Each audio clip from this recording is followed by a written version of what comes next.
Welcome to the Strongman Say podcast with Leigh, Strengths and myself. Another episode. It's been a couple of weeks. We're a little bit behind this week. We're like 3 days behind, aren't we? Yeah, nah, it's fine. We live busy lives as online coaches, you know. Middleweight series happened on the weekend. Part of why we had a busy weekend, a busy life. Middleweight series was run down here in Strong Geelong. Our man Leigh competed and podiumed, coming third. How did you think you went? Pretty good. That's the most Leigh start I've ever heard. Fuck. Good, but can always do a little bit better. Yeah, it's very diplomatic. Which is every comp. Yes, of course. Happy that everything's pretty well consistent, but then I used to always talk to. It was like talking to Ran all the time. We always used to talk about like just the luck of the day. Correct. Because so many people like, you know, it's not about luck. You know, you have to work hard, this and that. Like luck's not a part of it if you're good enough. And I'm like, luck can go either way all the time and you can't predict it. Yes. So like last sandbag throw where it like teeters over the bar and then falls back. I'm like, if that just went over, that would have been a couple of good points. Yeah, look, I agree. There's an element of luck. I don't think luck matters. I'll disagree. I don't think luck matters if you are that good if you're so above the group that it doesn't really matter. Do you know what I mean? Yeah. Like if you're so good, like I mean Anthony Furman in OSG, when I was over there like 2018, he won 5 out of 5 events. There was no luck. Yeah. Like he just fucking crushed it. Do you know what I mean? It's like that's pretty rare though. It's very rare. Things like that, like everyone, I think on a day when there's a tight group, as tight as the weekend was, and I think definitely a little bit of luck in terms of the sandbag swinging and hitting over the right way, or, you know, that stone just like coming off the floor nicely or something like that, not sticking a little bit, or, you know, there's like little things in every event there's an element to it. Yeah, you see people do, and it's just like, oh, if that just would have gone their way on that, they probably would have shaved a second, or they probably would have got an extra rep, or whatever it might be. So definitely an element of luck, especially in a tight group where you see most competitors make 1 or 2 slip-ups or have 1 or 2 little unlucky mishaps throughout the day. Yeah, if it's tight enough, like you've done that many yoke runs where if you misstep and drop it and it costs you so many seconds and so many points. Oh, dude. And you could either be like, well, just be stronger and don't screw it up. Yeah. And sometimes it's just like, I never drop it. It was just unlucky. Like there was that year where Dan Macri was giving me shit at the Arnolds. Yeah. And he's like, had a bit of a run lately dropping yokes. And I was like, yoke is like one of my best events. And I was like, fuck off, Dan. Yeah. But it's like yoke is one of my best events. But I just kept making like small little steps. Like in training, I never dropped it and stuff. But in comps, I would just I dropped it twice doing 2 big comps like Arnold's and Ohio Arnold's. Which cost me drastically. So yeah, definitely like training can be indicative of everything going really well. And sometimes you just make little screw ups. Get a little bit unlucky. So like, even if luck really went my way, Nick was winning the comp. Nick was because he was super consistent across the board. But in luck, it's like the sandbag or the stone or those tiny things would be the extra couple of points between second and third. Yeah, and I mean, first was out in front. There's no luck that was gonna get me there. I just needed to be stronger. Yeah, and look, and that's the thing. Like, that's when you're like, "How'd you go?" And I'm like, for fuck's sake, Leigh, you did great. Do you know what I mean? Like, I'll sing his praises for him. He did great. Like in terms of like when you're looking at training and you look at how he competed and stuff like that, everything that training indicated, you did on the day, right? Yeah. I would say there's not much besides maybe gassing out on the stone. Yeah. Like, and that's, you do stone at the front end of a training session or whatever versus the back end of a big comp, which is spread out, you know? Yeah. I was really realistic with each event. Like everyone's like, you're going to pull 350? I'm like, after that yoke and farmers and the log, probably not. I'd love to. Would love to. I know what I want. Yeah. But I know how each event goes. And I think that's where I've just done it so long now that... Yes. You have a good idea of like where you're sitting. Because I'd open light and everyone's like, why are you opening so light? I'm like, because warm-ups feel shit. Yeah. heavy. and I don't know how it's going to go. Yeah, so let's give me some room because otherwise I'll just hit my first. Yeah. Highlight performance, like obviously in a tight group, it's hard to stand out as a highlight performance. But I think Nick Dunn definitely stood out as maybe not like there was highlight performances or like really good performances in different events, but stood out as someone who was just very consistent across the day. Yep. And I would say obviously easier to stand out in a less packed weight class, but obviously Camilla, without a doubt, always. I mean, she pulled 250 in a suit, which is huge. Massive deadlift. Yeah.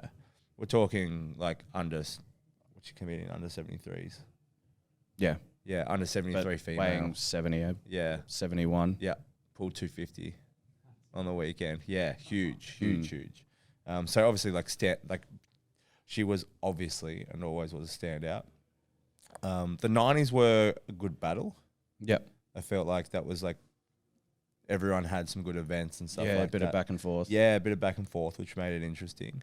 And then obviously like 82 females, just probably not enough competitors in there to, Yeah. do you know what I mean? Like they're kind of running in separate races a little bit. The 82s as a whole are very thin at the moment.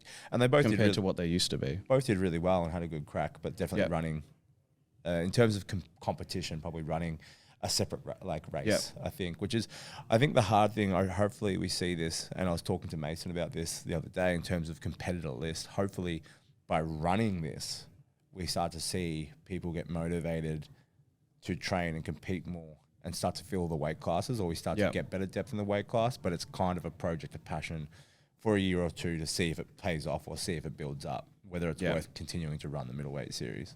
Yeah, if enough people jump in. Yes. Yeah, and for sure.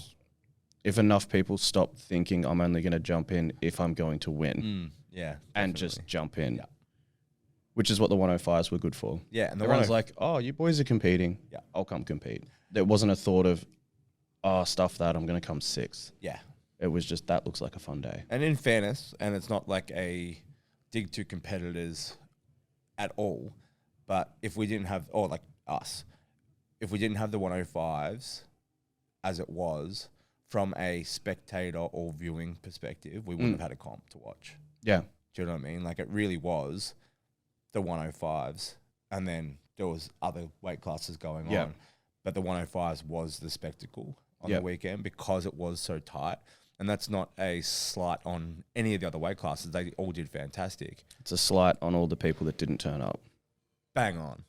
Not the people that did turn up. Yeah, not that like no one didn't turn up, but they like in terms of signing up or like throwing a hat in the ring. Like I'd love to see more depth in all those weight classes to make it a fantastic fucking competition to view in all the weight classes. Because the 105s was great. Like Nick was consistent, but he wasn't the best all day. Yeah, you know what I mean? Like it really was like someone took out the yoke and someone like Charles and Jace did great on the yoke.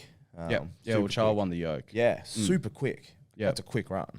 And then then it swings around. You got Tom taking out the deadlift. Nick still got Nick it. took the deadlift as well. Yeah. Tom would have had it on his last. Yeah, sorry, I forgot he missed the last one. But yeah, definitely like swings and roundabouts through the day. Yep. A lot of point sharing and a lot of movement throughout the ranks throughout those 5 events, which makes it super interesting. Yeah. Different people won. Yeah. Different person won every event. Most. Pretty sure. Because Mick won the sandbags. Yeah. So it was like Mick and Declan there. Yeah. And then Charles, I think it was just Charles and Simon. Yeah. Maybe got the stone. Yeah. The 150. Yeah. Which is a great stone as well after a big day. 150 is a good stone to shoulder. Yeah. Yeah. Yeah. So it was a great day. I felt like there was plenty of like great highlights and good promise for the middleweight series. Just want to see that grow. And I guess if you're listening to this and you're in the Strongman community, a little push to jump into those series events as much as possible, not just to get points, but so I can watch good comps sitting on the sidelines. I think the Queensland one will be good. Yeah, Queensland I think a lot of people have already jumped in on that. I think there's still it's quite thin in some weight classes. Yeah. Yeah. I think that's the whole thing. It's like when you run a middleweight series and people aren't traveling, it's like, do we even have enough 73s or 82s in Queensland to fill out a competition or to have a competition or run a competition. It's like Yeah. like the 82s for us. It's like, well, in Vic, we don't have enough 82s ready to throw their Yeah, in hand in or general. willing to. Yeah. So it's just hard to fill a competition. So is it worthwhile in terms of long term? And this is probably another thing. Like if you are thinking about it and you're like, I want to jump in that next year or the year after, I would be throwing your hat in the ring now to It make might sure not that, be there. Yeah, to make sure like this is a test. Yeah. You know what I mean? Like this is a prototype series that like Australia Strongest is running. If it doesn't go well, if there's not the competitor buy-in, then there won't be a series in a year or two. Yeah. Which would be a shame because it's a great initiative. Then it'll just come back to the January comp at Compound. Yeah, and for probably more, middleweights, and probably that's more it. regional comps and stuff Yeah. like that potentially. But yeah, it would definitely just shift what's going on in Australia and competitor like options throughout the year for those weight classes, especially. Yeah. If it falls through and people don't turn up, and then the next people come around and they're like, oh, I just wish there was like an Australia Strongest for the weight classes, and we get our time to shine. By that stage, I'm going to be so old and like jaded. Back in my day, you motherfuckers didn't turn up. Be the old man posting Instagram stories, having shots at people. Yeah. Getting banned off Strongman Australia by John, who's like 105 by then. Yeah. Still admitting Strongman Australia. Just ranting. Getting in little Facebook squabbles for the younger generation. Yeah. I'm pretty close already. We could kick that back up. Strongman Australia's been really quiet. Make Strongman great again. Yeah. Make middleweights great again. That's exactly where we're going to be, though. It's not far off. Yeah, I feel like we're on that. Like, I hit 30 and now I'm like, oh, I'm a grumpy old man now. Yeah. As soon as I'm dad, I'm a grumpy dad for sure. Like, yeah, all right, let's go. I've got that title now. It's official. I can just lean on that. I'm getting pissed off. Let's make a podcast and like let's just like rant through that. Yeah. Just air dirty laundry on the podcast. Yeah. And have our 5 followers that listen avidly and agree with us. Yeah, you got to have that confirmation Yeah, bias. confirmation bias, just the 5 people. Yeah. Speaking of confirmation bias and slighting up a strongman, which we're not here to do. But Jerry Pritchett put up a good post on the weekend after Giants Live. Yeah. And it's interesting to see followers defend vehemently their favorite strongman. Yep. When it was clearly evident that, like, that's probably a fair statement. It's weird because if you're not getting attacked, you're like, oh, yeah, that's terrible. They should lock out their deadlifts, this and this. If you were the person competing, you'd be like, oh, well, I'm just doing what I'm told. Well, and that's the thing. It's not my fault. Right? It's the referee. The referee and the standards probably need to be upheld a bit better. What we're talking about is Giants Live on the weekend. And some questions being raised and some people sort of like a little bit disappointed in the standard of refereeing or judging and the standard of what we're calling a locked out deadlift. And it wasn't just Mitch Hooper who hitched his deadlift for quite some time and then sort of sat back with it. It was a couple athletes in general over that day who it looked like were pretty soft through the knees and it was kind of given the down call. Yeah. Yeah. And I think it's fair. Yeah. If you're chasing records, you sort of have to, even Eddie's wasn't like perfect, but how far do you go before it's halfway down your leg and you're just leaning back? Yeah. And I think that's the thing. It's like, are you supporting the bar? Yep. Like, are you leaning back and supporting the bar or are you standing up? Yeah. It's like knees locked out. I mean, like I've been called for it. Do you know what I mean? Like when I was younger, like when I was like 20, 21, like powerlifting, because the powerlifting's so strict on it. Yeah. Right? Like I don't reckon. They call soft knees straight away. Oh, yeah. And like a lot of 400 kilo deadlifts. Yep. Right? Like I would say that like a lot of 400 kilo deadlifts that I see happen from lifters. And like I've never locked out 400, so I don't know what it takes or what it looks like. Yeah. So let me coach from my couch here. Yeah. Yeah. But like a lot of the time, like I would call soft knees on that. Like I'm talking like 50, 60% of the time, I'd be like, yep. That's like get to lock out, throw the hips through, but the knees soften up again. Yeah. Do you know what I mean? Like if it was in powerlifting, no dice. And like how do we make sure that we're kind of like, well, no, the standard is knees locked out, shoulders in line with ears. Like, we lock our deadlifts out. Because otherwise, yes, for the pursuit of chasing records, we watered down what the actual sport is and the standard of the sport, and that flows down. I think because that deadlift comp, they had set weights. Yes. They didn't get to pick their weights. Yes. And they were weird jumps. Yeah. And they were big jumps. Because they're looking for records, right? Yeah. So it was like, it was 425, then to 455. Yeah. Then to 475 or something like that. Yeah. And then straight to 505. And it's like, looking at everyone's training, it's like no one's probably hitting 505. Like, we can hype the comp as much as we want. No one's looking close. What's the fucking point? Like, what are they doing 505? No one was going to get fucking near. Like, I just don't understand. Yeah, like, and then you see the 475s come up, and you're like, all right, maybe we won't put 505 on the bar today, but nah, fuck it. Let's send it, hey. Just go for it anyway. Like, let's all miss 505 by a fucking country mile. Yeah. I just, like... Yeah, so there was a lot of people that were like, oh, it'd be good if you could pick your jumps, because then I think it was like Bilton or somebody else could have gone for their like national record. Yeah, for sure. Kind of thing. Yeah, great. And it would have give them set numbers to like tick off. But yeah, being set at that. So I think less people are going to have soft knees and cheat reps when they're not forced to have those attempts. Yes, correct. Like, if they're professional athletes and they their means kind of thing, they get to pick their attempts. They'll be a little bit more modest about it and probably lock it out better. Maybe. I've seen some of the training videos. They tend to lock out everything. So, in general, like a lot of those big athletes, like I would say, in their training videos or like following them, a lot of them tend to like be relatively soft on the lockout. Like their cueing is like hips through, right? Yep. Not like flex quad, drive the hips through. Yeah. Like it's like their knees are pretty much always soft, because once they get to the knees, they kind of like throw the hips through and lean back, as opposed to like locking out and coming up or extending up. I've seen some of those guys just not drive their hips through. As well. Yeah. Or as just like a training method. Yeah. Oh, like not even finish. Oh, yeah. They as just a training method to keep pushing. Hate it when I don't finish. More weight. Hate it when they don't finish. Don't want to leave. You're just wanting a little bit more. Yeah. It's just a tease. Yeah. Yeah, I think you're totally right. Like training method, fine. It's like not pushing your head through on the log during training. Yeah. Fantastic, as long as you can push your fucking head through when it matters, right? It counts, yeah. Guilty. But then everyone says you're doing half reps in training. Yeah.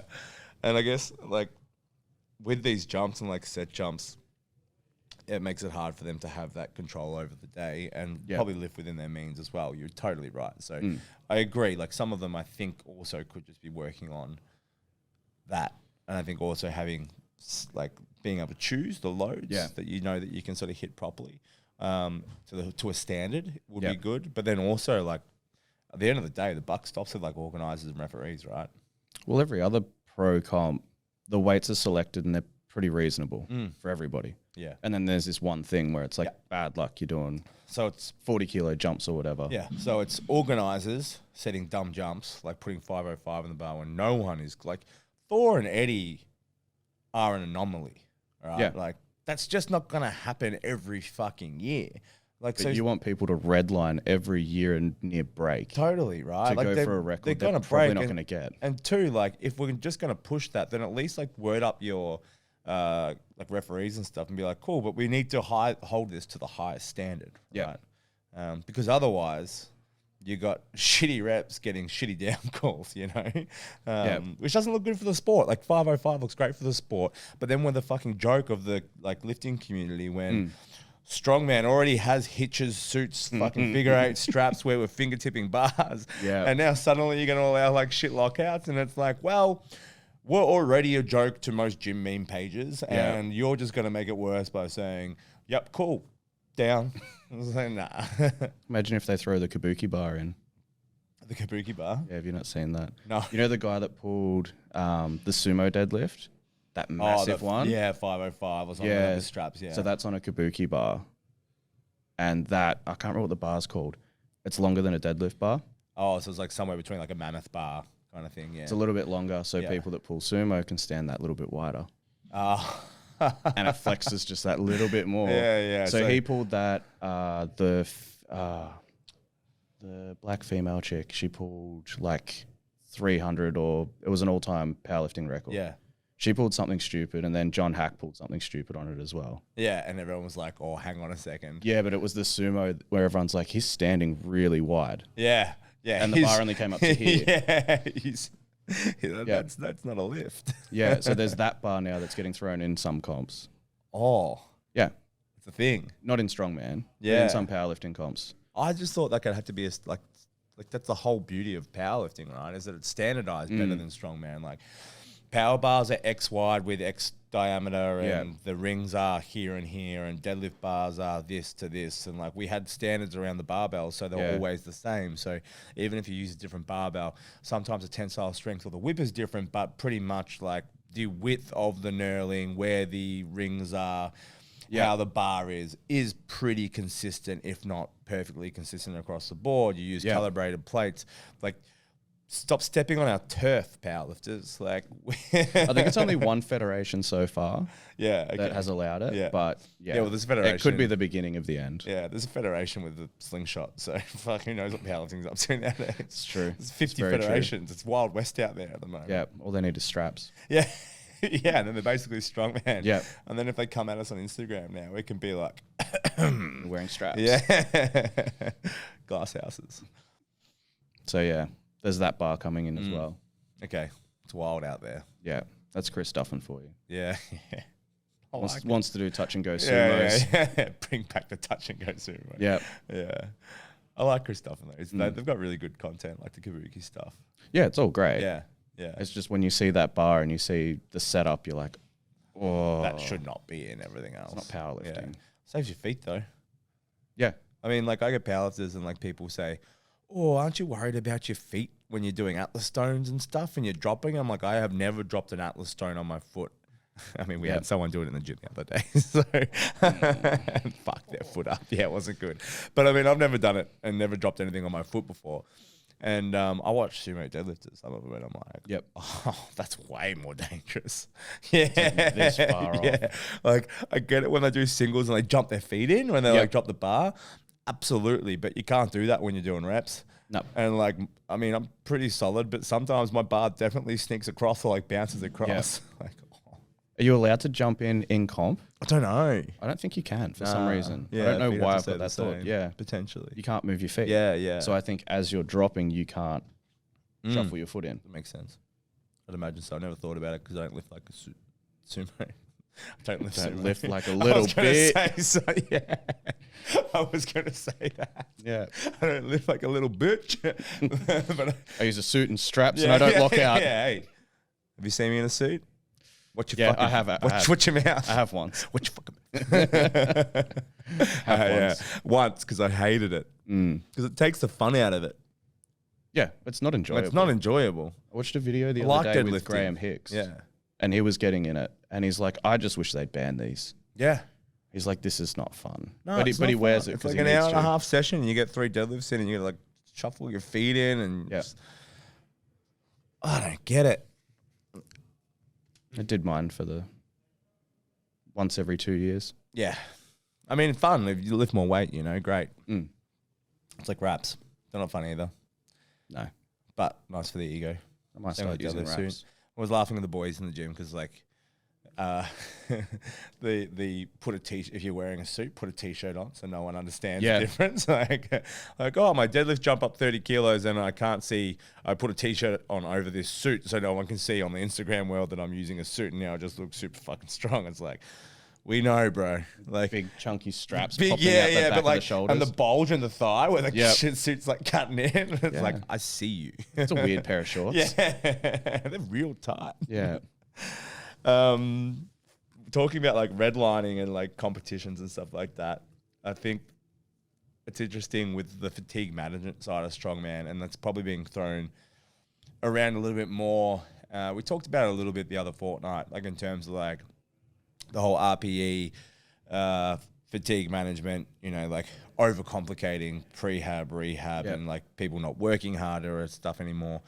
But do you think in strongman, when it's competition season, fatigue management is a little bit of a myth? Well, you just can't take days off.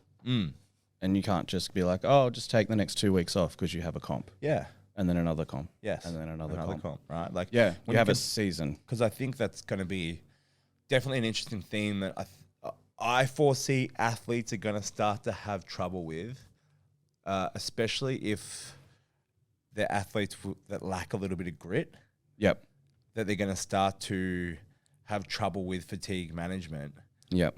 Because you have to train tired. Like, you have to train a little bit sore. Yeah. Do you know what I mean? Like, I think it's going to be really interesting. There's just so many comps coming up, and with the series and stuff, it's more regular competing. A lot of athletes who have come into the sport over COVID or just before COVID haven't done a lot of competitions. They've done one comp, and then there's a 6-month break because we got locked down. And now there's competitions regularly. I definitely foresee that people are going to have a little bit of trouble backing things up, and fatigue management is going to start to become probably thrown around a lot more. My thing, or like my belief around this, is if you are not strong enough, if you do not have a strength surplus for the level of competition that you're doing, and you're entering many competitions, then fatigue management is definitely going to be a myth. Yep. Like, it's just not going to be achievable because, you're training to get anywhere between 4 to 8 events ready on a weekend at once, ready to go to express your strength in those given events. Yeah. Right? Which is the culmination of a training block leading up to sort of one day. How do you manage that when strongman is a full body day every day? Yeah. Do you know what I mean? And neurally taxing, but like, it's just taxing full stop as well. Like, it's taxing on joints and musculature, like it's neurally taxing. And there's no day where you get to lie down on your back and do a bench press. No, you still come in and do overheads, and you're like, I still have to pick that log up off the ground. I still have to squat it up. Yeah, I think it's going to be interesting because I just think the fatigue management side of stuff, while imperative and obviously balancing programming, recovery sessions, all that stuff, can help to a degree. I think if you're looking down the barrel of competition season, I think athletes are going to have to sort of be prepared or understand that, like, you're going to start to feel sore, or you're going to start to build up little niggles, or you're going to start to feel tired coming into training. Yeah. Well, the first thing is you just pick your battles. Yes. And that's the most important thing. You pick what's the most important comp. But if you want to do all the most important and you want to qualify, you don't get to pick. Well, you're not going to smash every single one. No. You're not going to be at your absolute best at every single one. Yes. So maybe pick the comp that has your best events, send that hard, and then just turn up to the others. Yes. And have a show. Yeah. Like, try as hard as you can. But if there's a heavy yoke at 3 of them, you can't just do heavy as all hell yoke. You're not going to be able to do heavy yoke for 6 months. God, No. no. And then there's a max deadlift in one, and you're like, well, that's out. Yeah.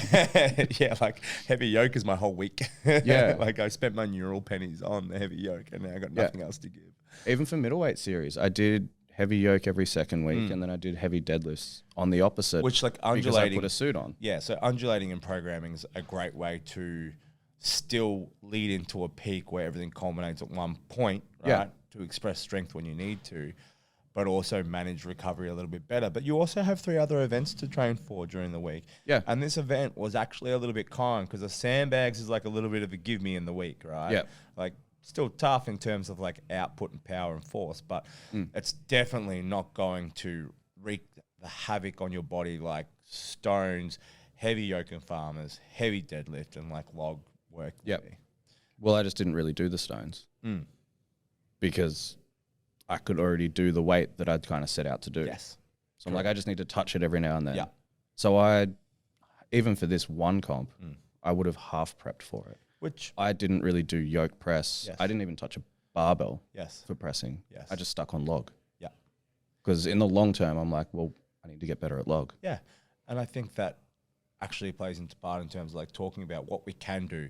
And it's like, I'll probably backtrack or backpedal a little bit and saying it's not that fatigue management is a myth. It just gets harder.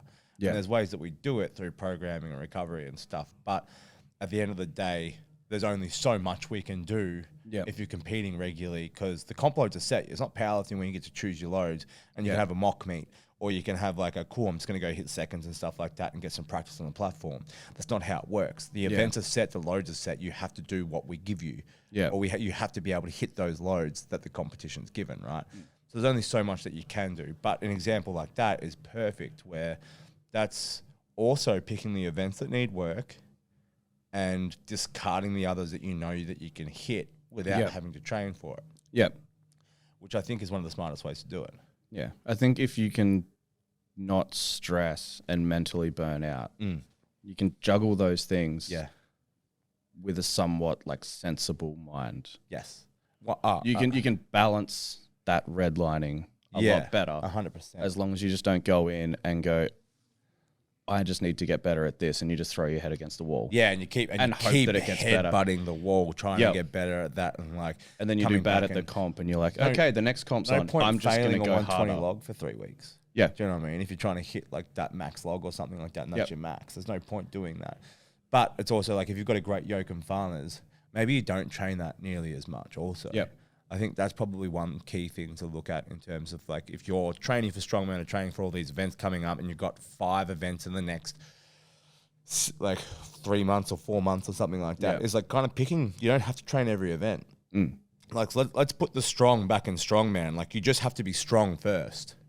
If you're strong first, and you don't actually need to do as much strongman, or you don't have to do as much heavy strongman. You can do skill-based strongman. You can do lighter strongman.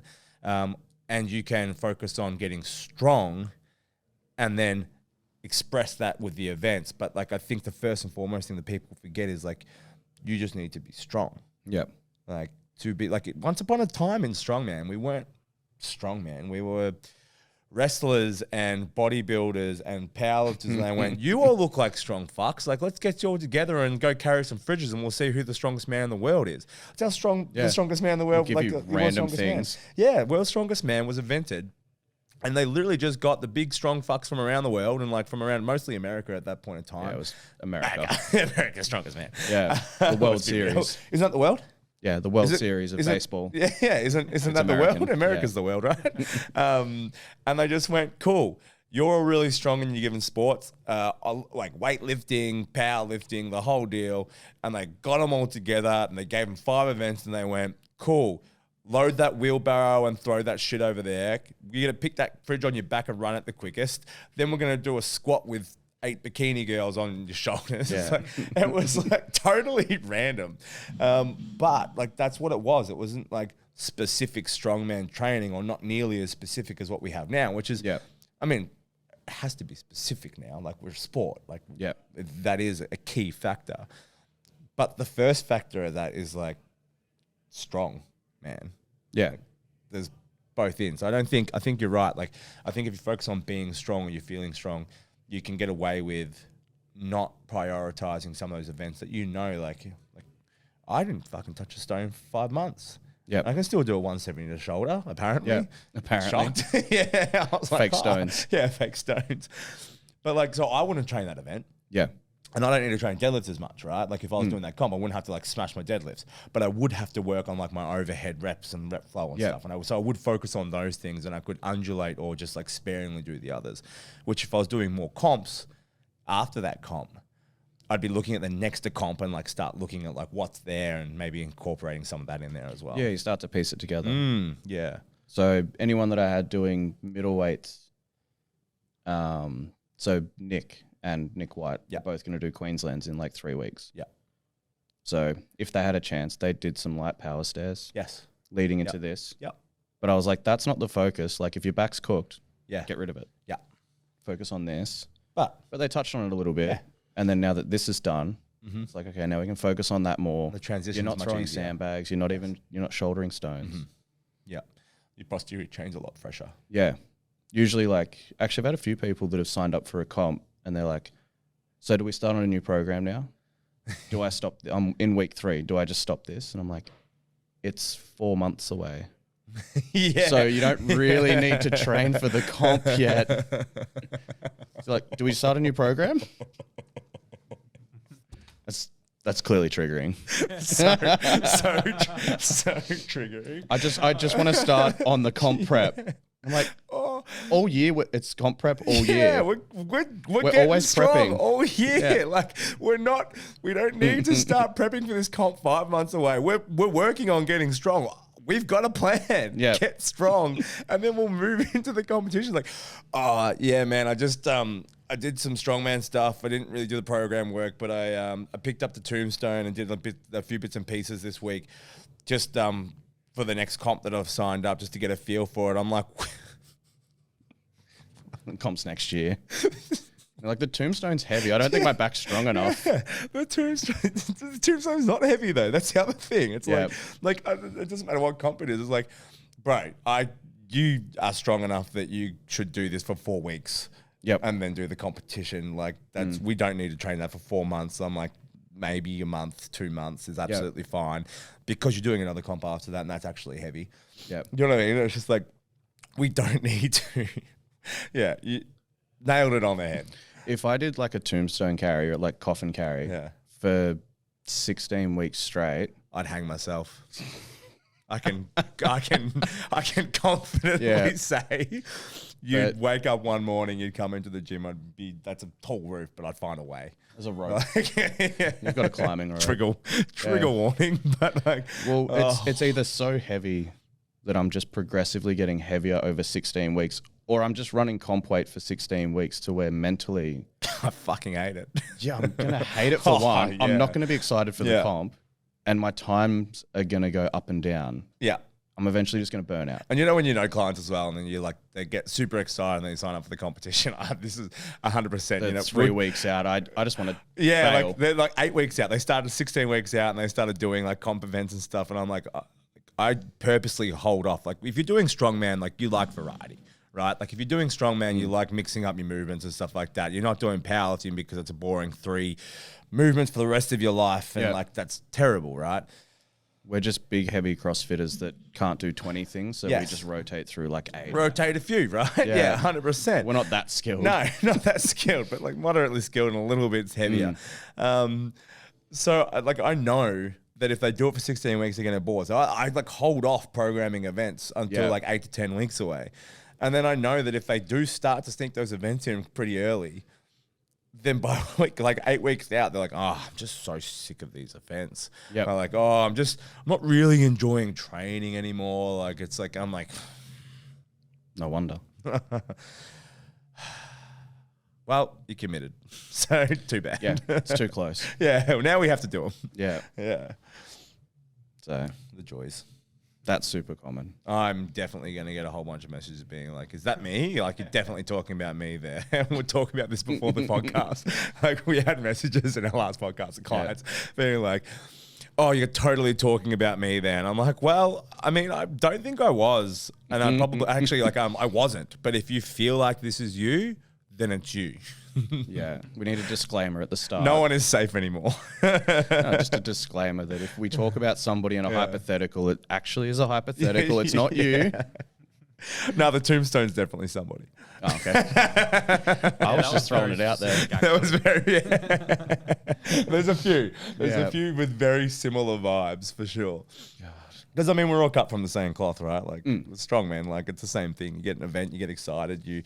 I'm not even doing Vic's Strongest Man, and I threw in yoke squats the other day for the fun you already started on it. Yeah, that's a long time away. Yeah. So maybe I'm just talking about myself. Don't know. You said earlier, which I found interesting, you said, like, if everything else is going well in your life, or, like, everything's doing well, you find that training goes better, or fatigue management is better. Or like you're less likely to bang your head up against the wall for multiple things. What do you mean by that? So I think we all get to a point while training strongman where you just sit down and you're like, okay, I am strongman. Yeah. This is me. Sure. And then you get really attached to that. Yeah. And you get attached to, everyone knows me for being this strong. You identify or as doing a this. strongman. Yeah, your identity becomes what you do. Yeah. So you lose everything else, which means if you're not strong anymore, you're like, oh, I'm a piece of shit. Yeah. I have no worth. Yeah, because my only worth is strongman. Is how my numbers look, right? Yeah, is and my I guess, performance and how people view that. Yeah, and then if that means that everything else starts to slide, because people forget that stress or like cortisol is the release for the body. Like your body doesn't discriminate between training stress and life stress, right? Yeah. So it's like if the way that I sort of look at it, or the way that like when you were talking about it, I was thinking about it, is I can see that if Leigh lives a very blessed life. He's one of the strong men that doesn't carry too much trauma. But like if everything outside of training is going well, you know, like work's going well and family life or home life is going well and all these other things are going well, or you've got other things in your life that fill your cup, then training goes well. Yeah. Right? Like it has that cascade of positive benefits, right? Yeah. Where if on one side, if everything else at home or everything else is not going well, you don't have anything that's filling your cup outside of training, then training goes worse, right? Yeah. Or the worst version of that is when you are so attached to your identity as a strong man, and I think this is what you're talking about, when you're so attached to your identity as a strong man that when training starts to slide, because it's inevitable, right? Yeah. Like training, like strength isn't linear. It has peaks and troughs. When your training starts to slide, then everything else in your world goes to shit also. Yep. And I think that's the most dangerous one, right? Yeah, that's a bad one. Yeah, like sometimes you can't manage life stress as well as what we'd like, you know? Like sometimes things are a little bit out of our hands. I mean, how we react to situations is obviously on us, but sometimes the world throws curveballs at you, right? But one thing that you can control definitely is how you react to your training and how that affects or impacts your life outside of it, because I think that's the most dangerous one, when training slides and it affects your mood so much or affects your mentality so much because you've identified or attached your self-worth so closely to being a strong man or the strong guy that you let that impact everything else outside of the gym. Yeah. So it's like a double-edged sword, because like if everything in life is going to shit, if I've got training and training's going well, like it doesn't have to be going great, but if it's going well, that's like grounding. Yeah. I can be like, oh, I'll go to the gym. I'll train. Like it's not stressful. It's like therapy. Yeah, for it's sure. nice. Yeah. So you've got that where there's an importance on it holding together life falling apart. Yeah. But then if that falls apart on top of everything else, then everything falls apart, So which is multifaceted. healthier. Yeah. But if everything in life's great and then your training just kind of falls apart and then it goes backwards, like that's really unhealthy. Yeah. And I think this is Like really that's really mentally unstable to be yeah. holding on to training, being like, if this is good, everything in the world is good. And if this falls apart, everything's fucked. Yeah. I agree. And I think this is, You'll be up and down a lot. yeah, like that whole burn bright but burn fast thing is probably interrelated with this. Longevity in our sport is so important. It really does become whoever stays in the longest gets the strongest. You accumulate skill, you accumulate strength. I pulled up an old photo of us doing that strength quest comp. It's like us and Macca. Fuck, we're old. Yeah. I think that's a YouTube video of you pulling 300. Yeah, maybe. Yeah. And it looked tough. Please. 300 was never tough. I came out of the womb pulling 300 as a speed rep. But there's a big group photo of everybody that's there. Yeah. And it's like me, you, Smitty, and Macca. Yeah. And I look at everyone else and I'm like, Where'd you go? That's right. Yeah. That person existed. Yeah. Like, yes, so many people have just come and gone. Yes. And usually some of the strongest. Yeah. Oh, 100%. I've seen Like guys. some of the biggest and strongest just rock up and you're like, oh, wow, they're going to be something. And then gone. Yeah, just disappeared. We talked about this the other day. Like, we've just been here so long that we're just trying to stay ahead. Yeah. Like, we're just ahead of the game because we were here before everyone. But yeah, when I look at old photos, like there's not many of us left. And I see great potential in so many people. There's been people come through the ranks where I'm like, that person's definitely going to beat me in a year or two, but they don't last a year or two. Because I think they throw everything behind it and they burn bright and they get strong so quick and then they just fade because they burn out, right? Like they redline early or they don't have the longevity. But I think a big part of that, and this is what I was talking about with the relationship between training going poorly and then the rest of your life going poorly or vice versa. I think there's a real danger, and I think it's really important for like young athletes. And I talk to our young male athletes especially about this, because something that I definitely found with myself and I identified with myself and adjusted it. But when you are a young athlete and your identity and self-worth is so wrapped up in being the strong man or the big guy or the badass dude or whatever, this transcends lifting, right? Like this transcends, can be the best footy player and your like self-worth is tied around like your performance. Doesn't matter what it is.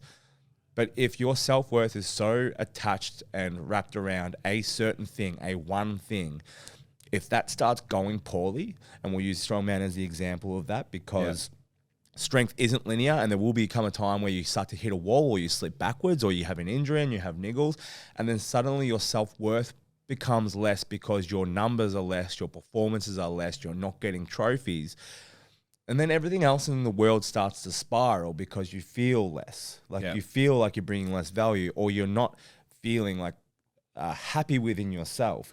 I think the most important thing that I talk to young men about who are coming up, who I see or start to see the inkling of this happening, is you need to plant more roses in your garden, right?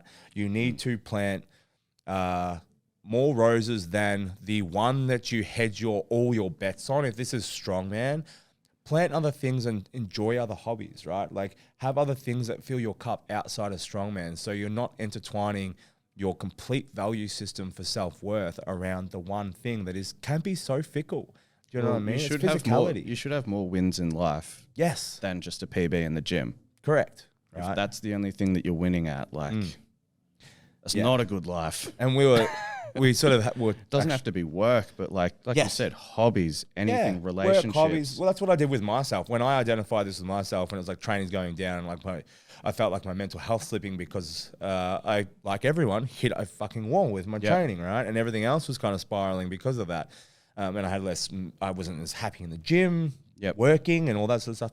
I went, cool, I need to do something about this, because I spend all day sitting at a computer watching people do Strongman. I then go coach Strongman and people in the gym, and then I go compete in Strongman, and I am the Strongman, right? And I went, okay, cool. So I started hiking, and it wasn't like easy. Like I had to play with reinvent things that I liked as a kid or that I had interest in, and like started delving into that.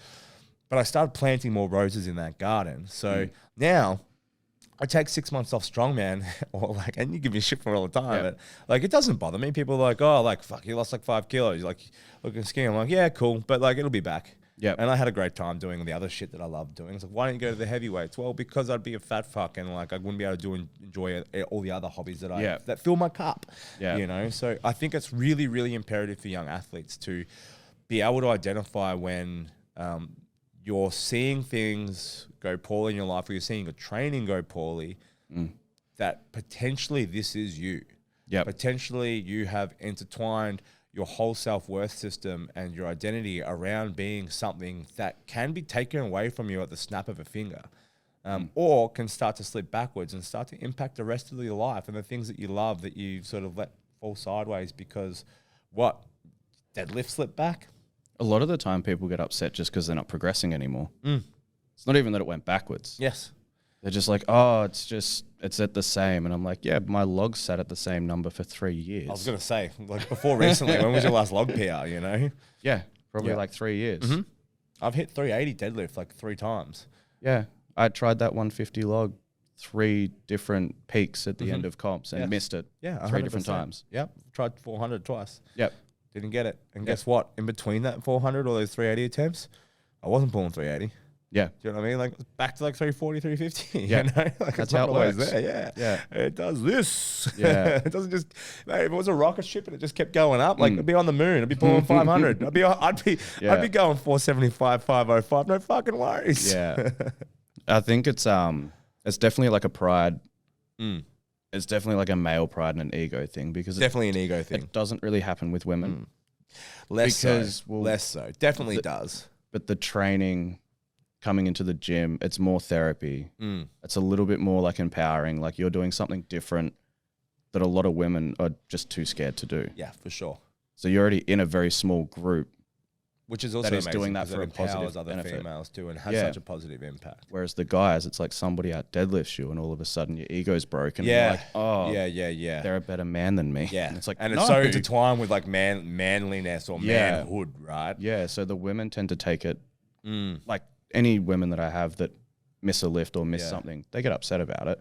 But they're like, it's all right, next week, we'll attack it again. Yeah. Whereas the guys, you get like an essay of like crying and just like breaking down. Strong man is so much hard work than like strong dudes, way harder than strong females much of the time. Yeah. Just in terms of like So they get really peaks upset. and troughs and emotional, like not emotional, just like they tend to very much be up and down a lot of the time. They're just attached to it. Yeah, 100%. The women get upset and then kind of take it on the chin and go, well, I'm just not strong enough. Yes. Whereas the guys get upset. And then the next thing is, well, I had 5 hours sleep. I didn't have my pre-work. Like there's excuses. Yeah. Of and course. then eventually it gets to the end where it's, okay, I'm just not strong enough. Mm-hmm. But first there's the denial. Yeah. And there's the excuses because the ego's still attached to it. So it's like, oh, it's not me. And I mean, to be great. Someone walked in front of me. Yeah, like of course. Yes, I didn't get my gym bar. Yeah. Yeah. It's all off. I didn't get my deadlift bar. Like, To be fair, there is an element that like I don't think that you can dissolve an ego like, you know, like Eckhart Tolle, like dissolution of ego and stuff like that. Like I don't necessarily think we're all humans. You're gonna have an ego. Like if you close the door on the ego, you'll probably become one of those self-enlightened fucks that has an ego around being self-enlightened and having dissolved their ego, right? Like one door closes, another window opens, and ego sneaks in the back door, right? But like ego is okay in our sport. Like it is a sport of narcissists. Like you're an individual sport. Like you have to believe that you're going to be the best. You have to have some ego and you have to be attached to outcomes, because if you're not attached to outcomes, you're not going to get anywhere. Yeah. But it's when you're so attached to outcomes and it impacts your self-worth that it becomes a problem. Like Leigh is a great example of, how'd you go on the weekend? I did good, but I could do better. That's a great outlook, right? Like as much as he's celebrating himself more potentially, that's saying I'm old now. Yeah. So I'm on the back end of it. Yeah. And it's that thing of you can't squash ego. No. You can't ignore the bad sides of yourself. No. 100%. Or the bad traits that you have. You can utilize them in a healthy way. What was the swear it was like a niche quote or something like that. It was like the line between good and evil. Yeah. Doesn't run through nations and stuff. It runs through every person. Yes. Or people talk about like their shadow self. Yeah, shadow self. And like knowing what it is, incorporating it back in. Yes. So if you have a lot of pride, if you have anger issues, if you have this, you have that, figure out what you have. Don't ignore it and be like, nah, that's not me. Yeah, for sure. Just accept that you're a shit human. 100%. Yeah. And you're not a shit human. Like, we're not self-appreciating. We're all a shit human in some small way. Well, I always say, like, accept that and then incorporate it back in and be like, how can I work with this? We all have a shadow. Because this is me. And you can't get rid of your shadow. Yeah. You can minimize it. When you stand in the sun, it might be less, but definitely you've always got a shadow. Like, we always have our troubles, or we always have a darkness when it's sunny issues. out. Yeah. When it's sunny out, everything's good. Yeah, 100%, right? If you want to go with the analogy. Yeah, 100%. When the sun's out, everything's great. Of course. But it's how do you manage, knowing that you have your shadow and you can't get rid of it? Yeah. How do we utilize that? Like, people see me in the gym and they're like, oh, you're such like a kind or like gentle human, and they see me in the bar and it's like, what the fuck? And it's like, like I have some anger in there, I guess. Yeah. But I only really see it most of the time when it's like, no, don't get me wrong, I can get angry, but like most of the time it's pretty much towards strongman. Like that's where it is. I think it's like knowing that and utilizing it. But I think as a whole, I think understanding where those pitfalls are or where your things that you need to work on are and utilizing them positively, but then also knowing where the line is in terms of performance outcomes and self-worth outcomes lie. Yeah. So if you can realize that you're getting really attached to training, and it's upsetting you and it's affecting your life, then you can sit and be like, maybe I should get a hobby, as well. Yeah, or, maybe I should fill my cup somewhere else. The Bulls documentary from the Chicago Bulls. Did you watch that? Yeah, the Last Dance. Yeah.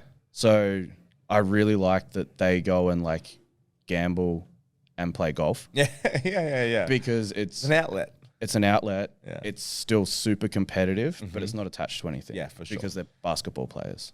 Yeah. So like that's the thing. Like if their game goes to shit, I mean they're professionals. They get paid. It's their job. Yeah, it's a little bit different. But if their game goes bad, or they're having a go at each other for their game, like it's personal. Yeah, because it's their job. Yep. Whereas they can go play golf. They want to win because they're competitive. Yeah. But if they lose, there's no outcome. There's a bit of a and laugh it's fun. for it. Yeah, yeah, and 100%. it's an outside hobby. Yeah, I think Whereas that's people are like, why are you doing that? That's not your sport. Shouldn't you just focus on this? And it's like, no, do a lot of different things, and then you have outlets for everything else. Yeah. So the lesson, in general, is if you feel yourself burning out, if you feel yourself redlining, or you feel yourself being attached to outcomes to the point where it's impacting your life outside of the gym, Yep. go get a fucking hobby. But still keep coming to the gym. Still keep coming to the gym. Because people go, I'm burning out. Yeah. I'm just not going to go for 3 weeks. Yeah. And they just sit on the couch for 3 weeks and do nothing. And probably the last thing to mention is we were talking a little bit earlier, which prompted this chat, which was I just needed this. I maxed out today and I just needed to max out. I needed to go heavy. I just needed a win. And we're like, do you want it? What did I say? I was like, maybe you should get a win in the other parts of your life. Stop losing it the rest of your life. Yeah, stop losing it the rest of your life, right?